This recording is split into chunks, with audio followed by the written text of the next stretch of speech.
Hello, my most amazing artist. I'm really excited, as always, to do this next project with you. And I wanted to point out what I'm wearing today. I have a fun Star Wars t-shirt on. I think it goes along with our outer space, art from out of this world theme.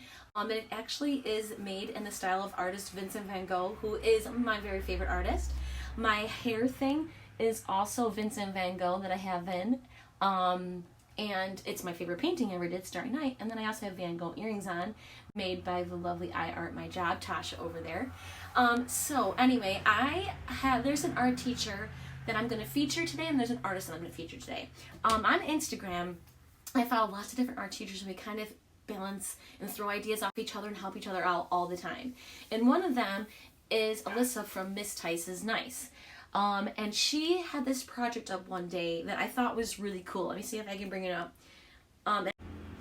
So this is the art project that I saw up online, and I thought, wow, that is really cool, and it's got a very, it's like space kind of look to it. So I looked into it, and she based this project off of an artist that she found on Instagram named Peacock.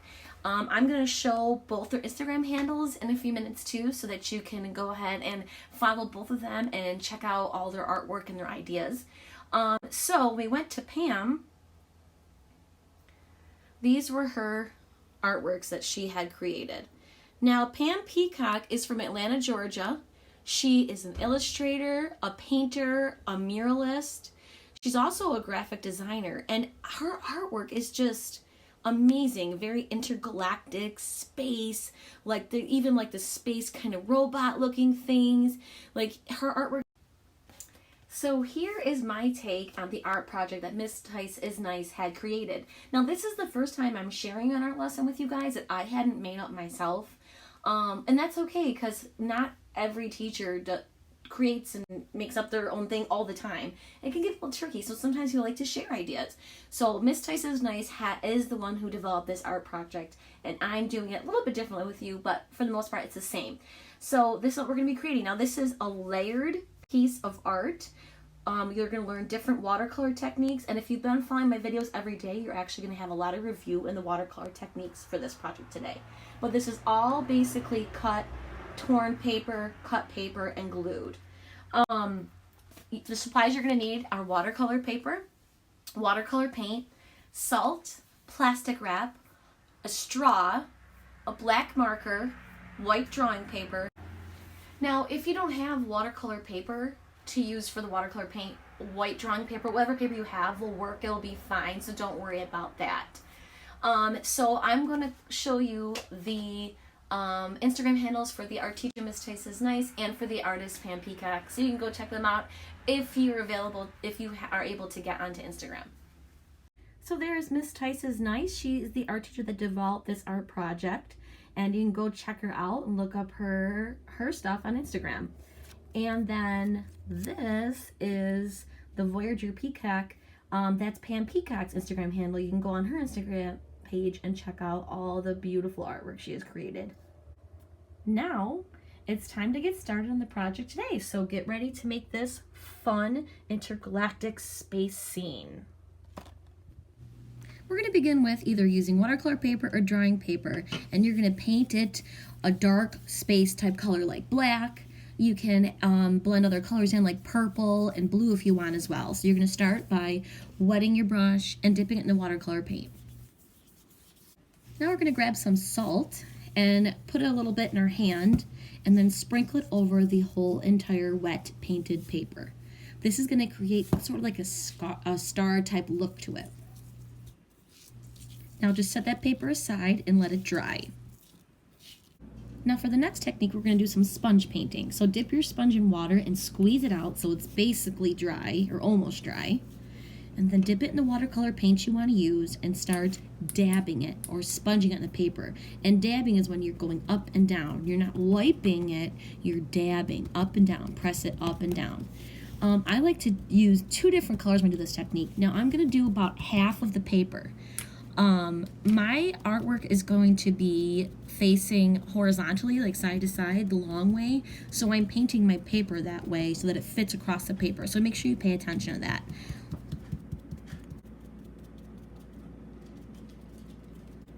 Now a lot of times after I've put a couple different colors on, I'll take my sponge and just, without any paint on it, just kind of blend the two colors together and dab over them. Now on the other side, I'm gonna get my brush nice and wet and choose a watercolor paint and make just a splash of paint while it's nice and wet, and then take a straw and blow through the straw onto the paint so that it kind of splatters all over the paper. This is gonna just give it kind of a neat effect. I'm gonna do that all over this other side of the paper in a few different colors.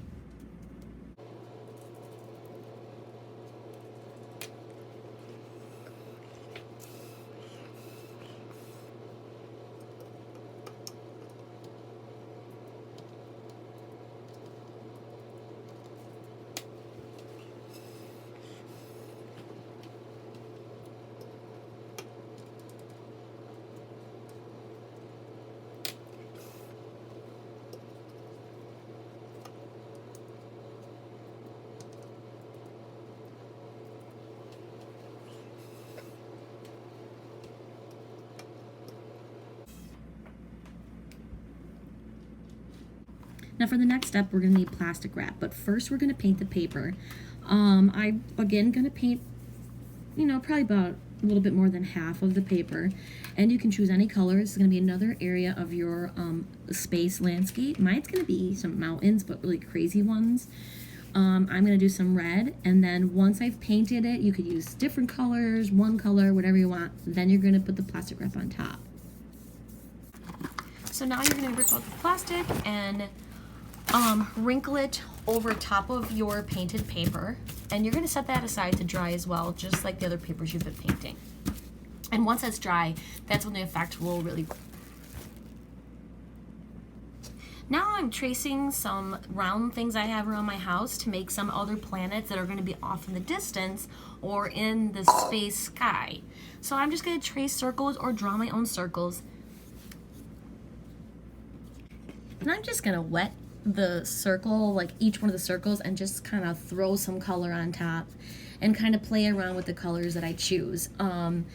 If you wet the paper first, that's called wet on wet technique, and the colors will kind of bleed out and run into mix to each other.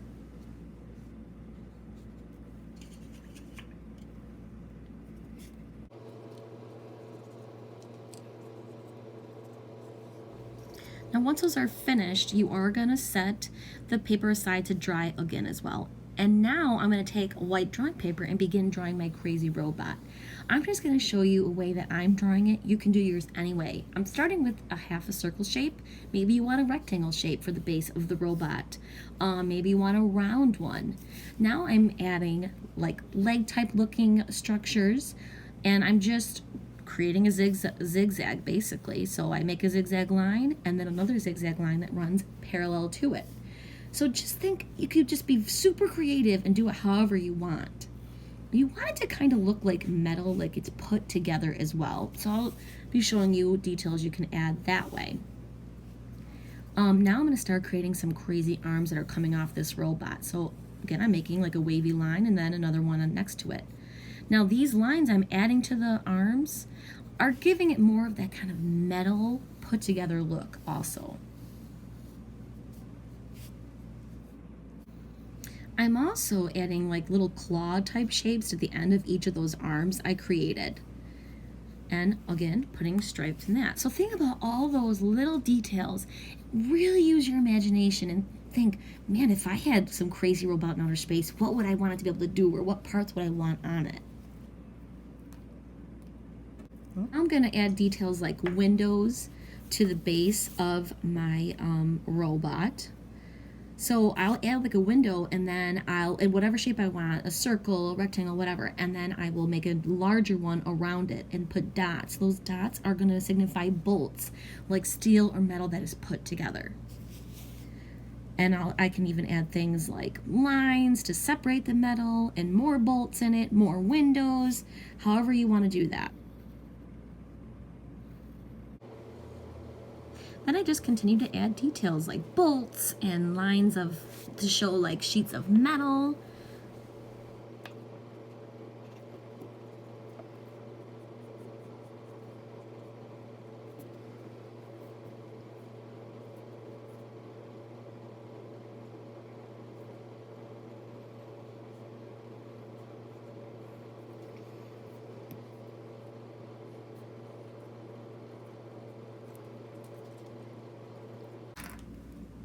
All right, so once you finish details, you just take a black Sharpie and you begin tracing all of your lines. Now notice how I even put like a little periscope at the top so it could look out if it was able to go into water and that.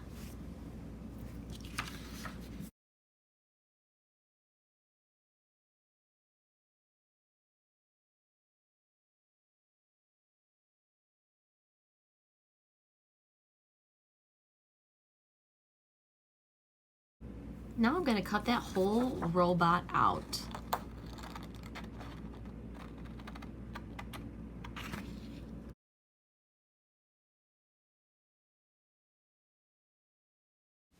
And once that's finished being cut out, I can gather all my papers that are dry and begin to put them into a landscape. So what I'm doing first is I'm gonna tear some of those papers that I had painted ahead of time, like my sponge and all that. So I'm just holding it with one hand and then just tearing up with the other. So I'm gonna tear all of these into strips.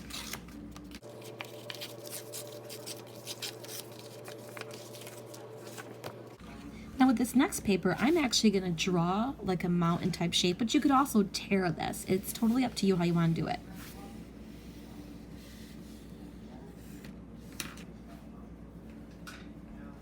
And then I'm going to cut that out and get it ready for my landscape.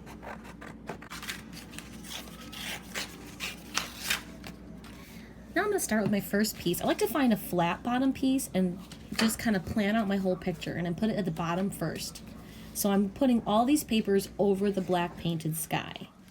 And then I'm just layering it. So the bottom one starts on the very outside. So I'm kind of moving the paper around and deciding exactly how I want to get it set. And then I take my my circle planet shapes and cut those out as well to put into the picture.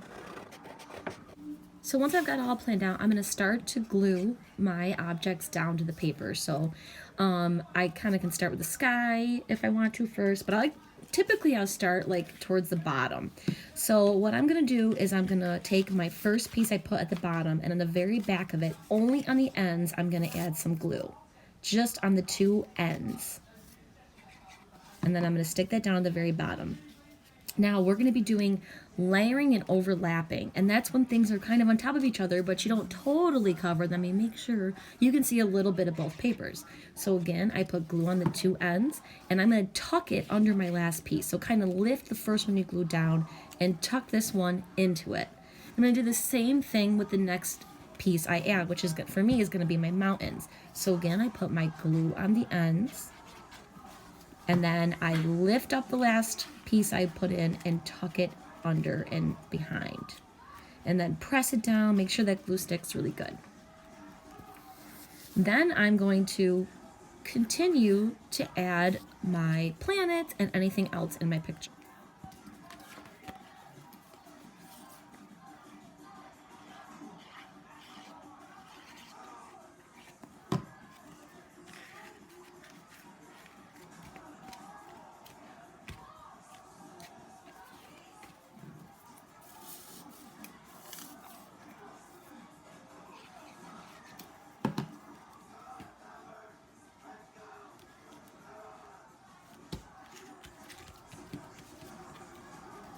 Now one of my favorite parts is I get to add my crazy robot at the end.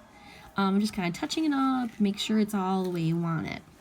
Now I kind of figure out where it's going to go, and I love doing a lot of overlapping with this project. It gives it a lot of dimension, like there's layers of things happening in the planet.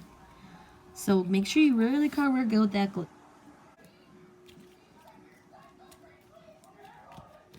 And then there you have it, a fun space landscape.